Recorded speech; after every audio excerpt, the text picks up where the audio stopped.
Today's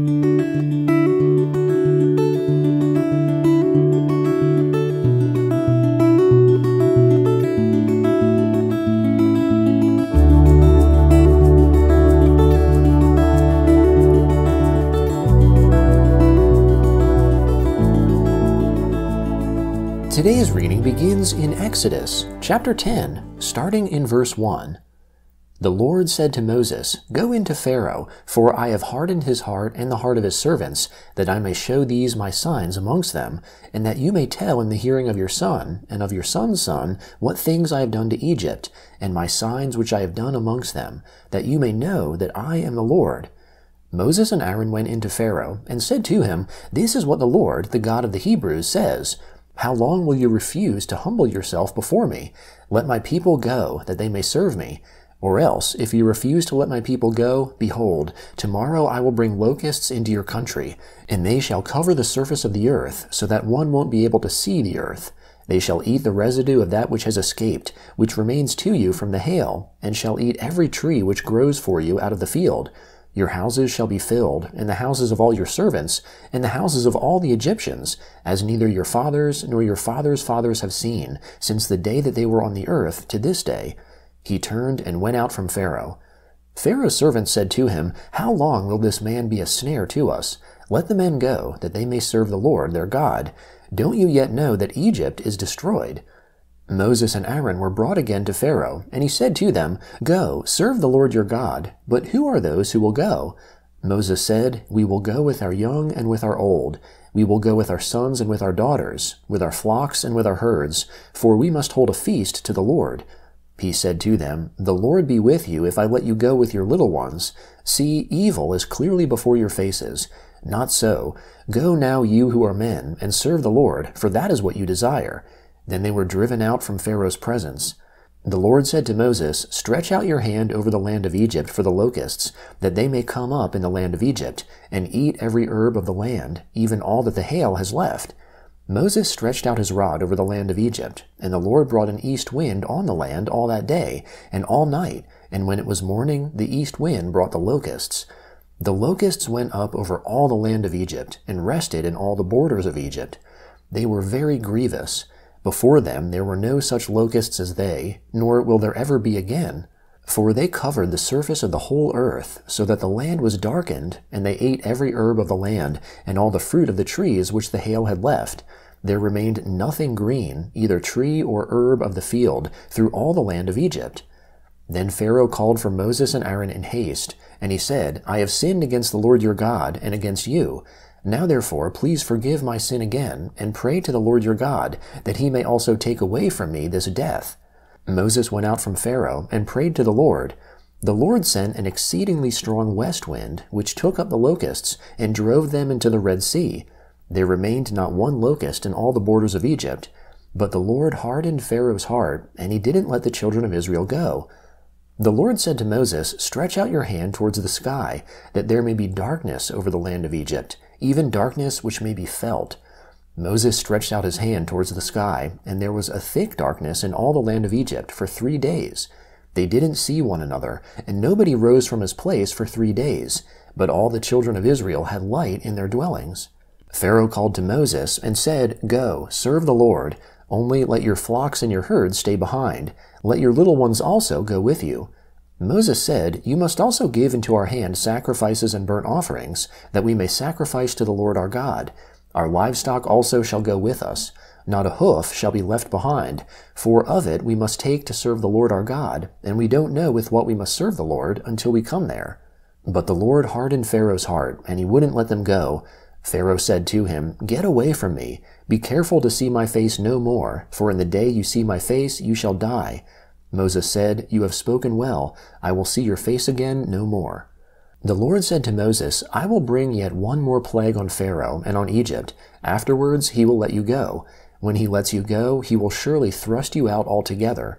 Speak now in the ears of the people, and let every man ask of his neighbor, and every woman of her neighbor, jewels of silver and jewels of gold." The Lord gave the people favor in the sight of the Egyptians. Moreover, the man Moses was very great in the land of Egypt, in the sight of Pharaoh's servants, and in the sight of the people. Moses said, "This is what the Lord says, about midnight I will go out into the middle of Egypt, and all the firstborn in the land of Egypt shall die, from the firstborn of Pharaoh who sits on his throne, even to the firstborn of the female servant who is behind the mill, and all the firstborn of livestock. There will be a great cry throughout all the land of Egypt, such as there has not been, nor will be any more. But against any of the children of Israel, a dog won't even bark or move its tongue against man or animal, that you may know that the Lord makes a distinction between the Egyptians and Israel. All these servants of yours will come down to me and bow down themselves to me, saying, 'Get out, with all the people who follow you.' And after that I will go out." He went out from Pharaoh in hot anger. The Lord said to Moses, "Pharaoh won't listen to you, that my wonders may be multiplied in the land of Egypt." Moses and Aaron did all these wonders before Pharaoh, but the Lord hardened Pharaoh's heart, and he didn't let the children of Israel go out of his land. The Lord spoke to Moses and Aaron in the land of Egypt, saying, "This month shall be to you the beginning of months. It shall be the first month of the year to you. Speak to all the congregation of Israel, saying, On the 10th day of this month they shall take to them every man a lamb, according to their fathers' houses, a lamb for a household. And if the household is too little for a lamb, then he and his neighbor next to his house shall take one according to the number of the souls. You shall make your count for the lamb according to what everyone can eat. Your lamb shall be without defect, a male, a year old. You shall take it from the sheep or from the goats. You shall keep it until the 14th day of the same month, and the whole assembly of the congregation of Israel shall kill it at evening. They shall take some of the blood, and put it on the 2 doorposts and on the lintel, on the houses in which they shall eat it. They shall eat the meat in that night, roasted with fire, with unleavened bread. They shall eat it with bitter herbs. Don't eat it raw, nor boiled at all with water, but roasted with fire, with its head, its legs, and its inner parts. You shall let nothing of it remain until the morning, but that which remains of it until the morning you shall burn with fire. This is how you shall eat it, with your belt on your waist, your sandals on your feet, and your staff in your hand, and you shall eat it in haste. It is the Lord's Passover. For I will go through the land of Egypt in that night, and will strike all the firstborn in the land of Egypt, both man and animal. I will execute judgments against all the gods of Egypt. I am the Lord. The blood shall be to you for a token on the houses where you are. When I see the blood, I will pass over you, and no plague will be on you to destroy you when I strike the land of Egypt. The Gospel of Matthew, chapter 20, beginning in verse 1. For the kingdom of heaven is like a man who was the master of a household, who went out early in the morning to hire laborers for his vineyard. When he had agreed with the laborers for a denarius a day, he sent them into his vineyard. He went out about the 3rd hour, and saw others standing idle in the marketplace. He said to them, You also go into the vineyard, and whatever is right I will give you. So they went their way. Again he went out about the 6th and the 9th hour, and did likewise. About the 11th hour he went out and found others standing idle. He said to them, Why do you stand here all day idle? They said to him, Because no one has hired us. He said to them, You also go into the vineyard, and you will receive whatever is right. When evening had come, the Lord of the vineyard said to his manager, Call the laborers, and pay them their wages, beginning from the last to the first. When those who were hired at about the 11th hour came, they each received a denarius. When the first came, they supposed that they would receive more, and they likewise each received a denarius. When they received it, they murmured against the master of the household, saying, These last have spent 1 hour, and you have made them equal to us, who have borne the burden of the day and the scorching heat. But he answered one of them, Friend, I am doing you no wrong. Didn't you agree with me for a denarius? Take that which is yours and go your way. It is my desire to give to this last just as much as to you. Isn't it lawful for me to do what I want to with what I own? Or is your eye evil because I am good? So the last will be first, and the first last, for many are called, but few are chosen.